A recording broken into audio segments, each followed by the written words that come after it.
I am willing to bet that many of you never heard of British-American astronomer and astrophysicist Cecilia Payne.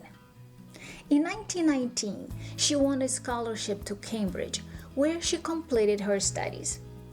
But she was not awarded a degree because Cambridge did not start granting degrees to women until 1948.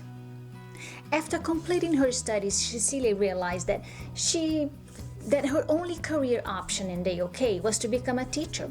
So she left England in 1923 and ended up at Harvard, where she became the first person to earn a PhD in astronomy.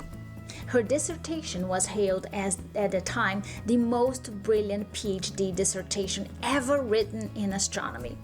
Not only did Cecilia discover what the universe is made of, but she also discovered what the sun is made of. She's also credited with breaking the glass ceiling in the Harvard Science Department.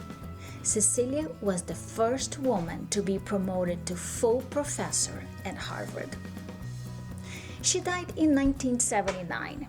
Her newspaper obituaries mention nothing about her discoveries. Now, every high school student learns that Isaac Newton discovered gravity, that Charles Darwin discovered evolution, and that Albert Einstein discovered the relativity of time. But when it comes to the composition of the universe, textbooks simply say that the most abundant atom in the universe is hydrogen.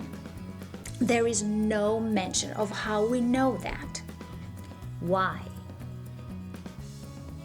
Hi, I am Louisa Drescher, CEO of Mastering Cultural Differences, and a DEI researcher, writer, and facilitator. I work with HR executives and other leaders, and I help them develop success strategies so they can create diverse, equitable, and truly inclusive organizations.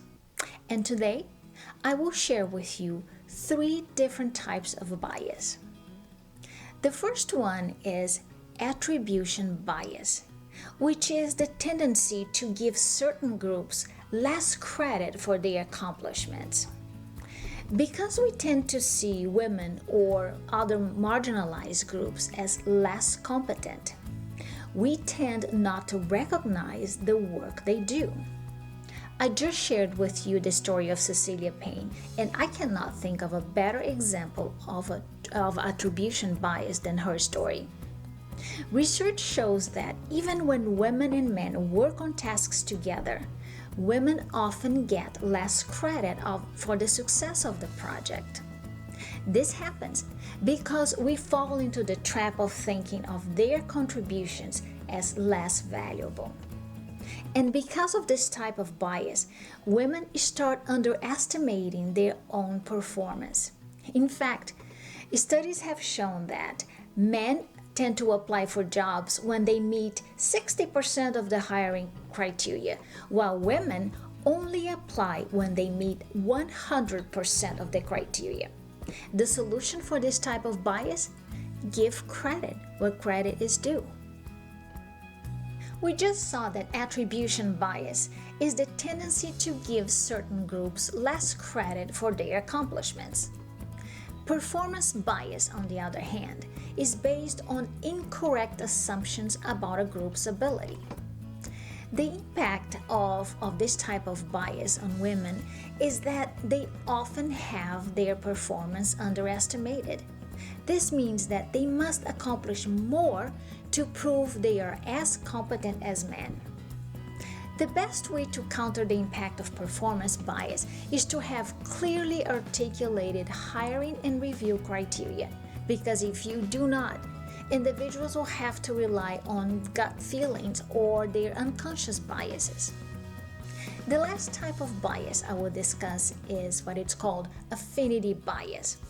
It refers to our tendency to gravitate toward people who, like ourselves in appearance, beliefs, and background. This is how affinity bias plays out in the workplace, and this is all research-based, by the way. Hiring managers are more likely to spend more time interviewing people who are like them and less time getting to know people who are different. Supervisors are also more likely to give people like them a more favorable evaluation.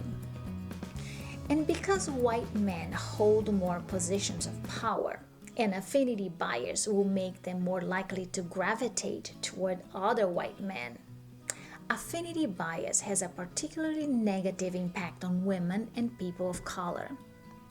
They end up being overlooked, left out, or given fewer opportunities to advance. Here again, having standardized criteria for hiring and promoting minimizes subjective evaluations. In the first video, I provided a brief understanding of bias, a few ways we acquire them, and how they have real-life consequences.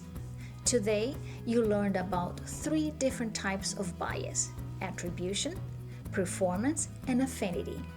Tune in to the next video where I will be discussing specific workplace situations, how they impact women, and what you can do to diminish their impact.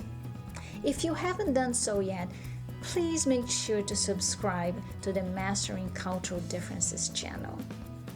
And after you have subscribed, hit the bell icon and switch from occasional to all. This way, you will be notified every time I upload a new video. And remember, differences are never a problem once you master them. Bye for now.